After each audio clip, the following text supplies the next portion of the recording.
오늘은 잠언 2장 16절에서 19절 말씀 가지고 지혜의 유익을 알라 라는 제목으로 은혜를 나누겠습니다.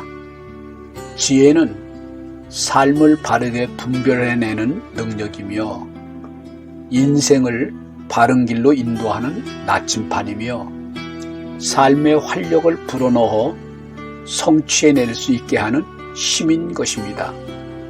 그러므로 지혜를 소유한다는 것은 막연한 이론을 아는 것이 아니라 삶의 실제적인 유익들을 얻게 되는 것입니다.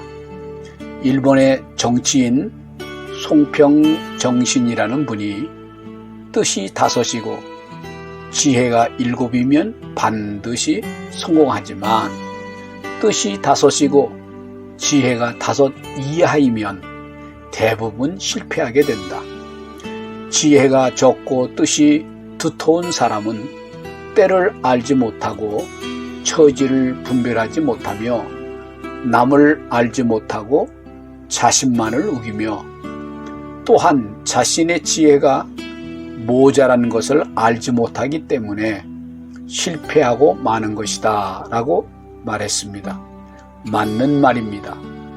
아무리 좋은 계획과 전략이 있어도 지혜가 없으면 활용할 줄도 모르고 성취해낼 수도 없는 것입니다. 잠언 9장 12절에는 내가 만일 지혜로우면 그 지혜가 내게 유익할 것이다고 했습니다. 첫째로 지혜는 세상의 온갖 유혹으로부터 구원을 얻게 해 줄 것입니다.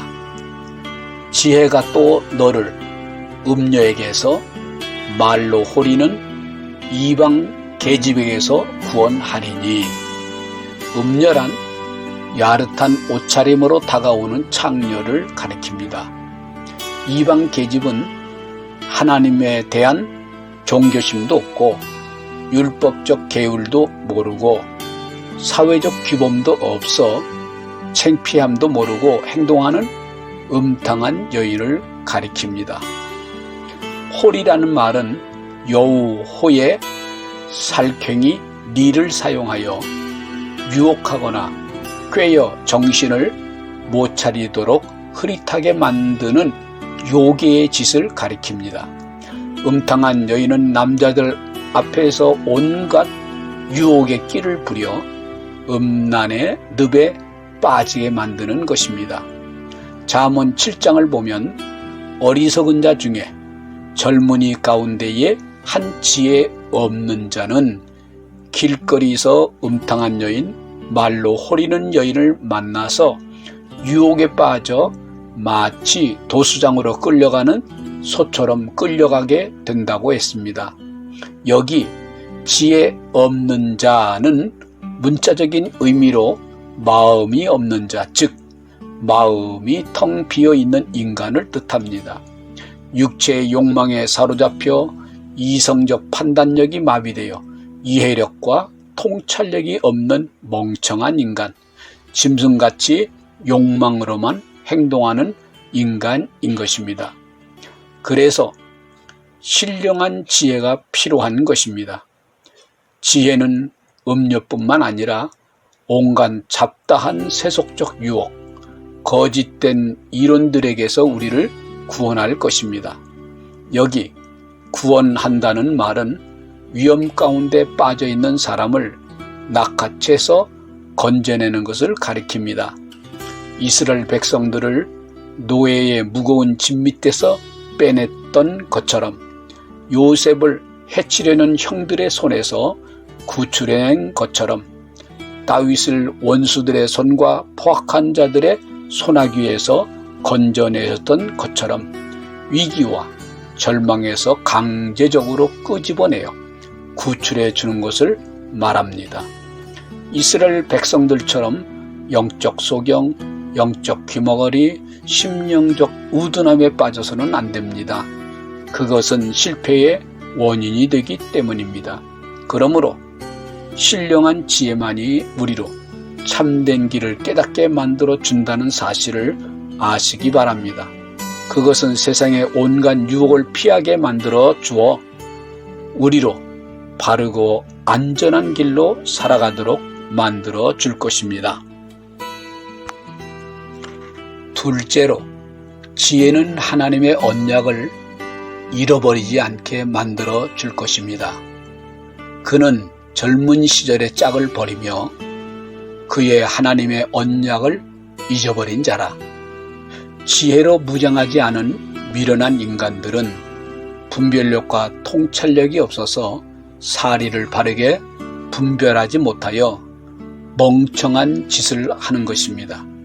첫째로, 어릴 때 얻은 아내를 저버리는 것입니다. 아내를 얻은 자는 복을 얻고 여호와께 은총을 받은 자니라고 했습니다.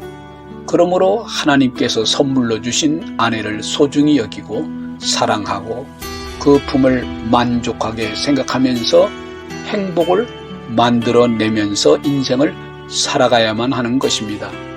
전도자는 이렇게 말했습니다. 내 헛된 평생의 모든 날, 곧 하나님이 해 아래에서 내게 주신 모든 헛된 날에 내가 사랑하는 아내와 함께 즐겁게 살지어다. 그것이 내가 평생의 해 아래서 수고하고 얻은 내 복이니라. 조금 어렵고 힘든 말씀이지만 말라기서에서 하나님께서 예배를 기꺼이 받지 않는 이유를 이렇게 설명하고 있습니다. 이는 너와 내가 어려서 맞이한 아내 사이에 여호와께서 증인이 되시기 때문이라. 그는 내 짝이요 너와 서약한 아내로되 내가 그에게 거짓을 행하였도다. 두 번째로, 미련한 자는 하나님의 언약을 잊어버리는 경우가 많습니다.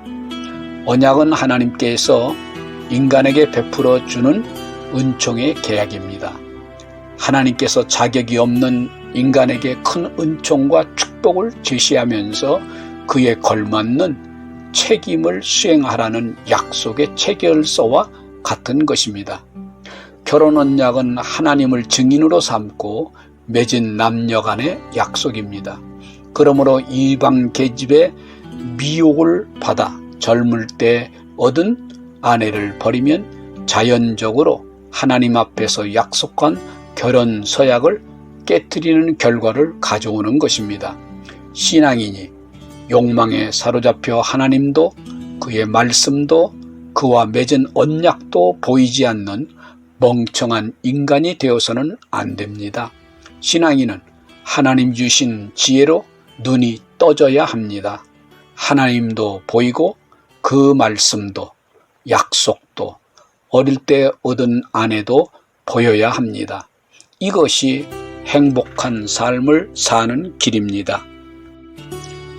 셋째로, 우리를 생명의 길로 인도해 줄 것입니다.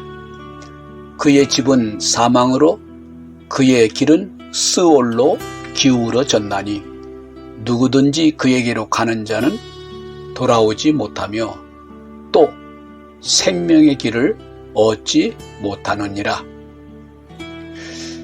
첫째, 지혜를 저버린 자의 집은 기울어질 것입니다. 남편이 음탕한 여인에 빠져서 집안을 돌보는 일을 등한히 하게 되면 자동적으로 가정의 경제는 궁핍해지고 가사는 점점 기울어져서 가난과 패망의 길로 가게 되는 것입니다. 둘째로, 지혜를 저버린 자의 인생의 길은 침체에 빠질 것입니다. 육체적 쾌락을 위하여 음탕한 여인에게 빠지게 되면 그 품에서 헤어나오지 못하게 됩니다.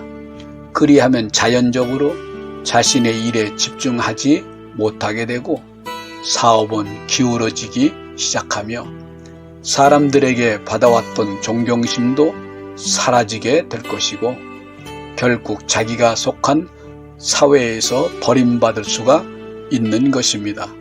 그로 인해 그 인생은 점점 허약해질 것입니다. 세 번째, 누구든지 음녀에게 가는 자들은 돌아오지 못할 것입니다. 음탕한 여인에게 한번 빠지게 되면 마치 송아지가 도수장으로 끌려가듯이 끌려갈 것이고 쇠사슬에 묶여 가듯이 가게 될 것입니다. 그리하면 그 구렁텅이에서 빠져나오지 못하고 패망의 자리까지 내려갈 것이고 다시 집으로 돌아오지 못하는 것입니다. 넷째로, 미련한 인간은 행복의 자리에 이르지 못할 것입니다. 여기 생명이란 생명을 뜻하기도 하지만 성공적인 삶 또는 행복을 의미하기도 합니다. 그러므로 음욕에서 빠지는 사람은 결코 행복한 자리에 이를 수 없다는 말입니다. 잠시의 쾌락은 황홀한 쾌감을 느끼게 하지만 곧 후회하게 되고 허무함에 빠지게 될 뿐입니다. 찰나적인 쾌락의 구렁텅이에 빠져서 허우적거리는 사람은 결코 행복의 자리에 이를 수가 없습니다. 평생 자신이 뿌린 씨앗의 열매를 먹으며 불행한 인생을 살게 될 것입니다. 하나님이 주시는 신령한 지혜, 성령을 통하여 주시는 거룩한 계시의 말씀을 소중히 여기시고 찾고 찾으십시오. 호리는 여인의 미혹뿐만 아니라 온갖 잡다한 것들로부터 우리를 보호할 것입니다. 우리에게는 지금 신령한 지혜를 통해 그 뜻의 비밀을 아는 역사가 일어나야만 합니다. 감사합니다.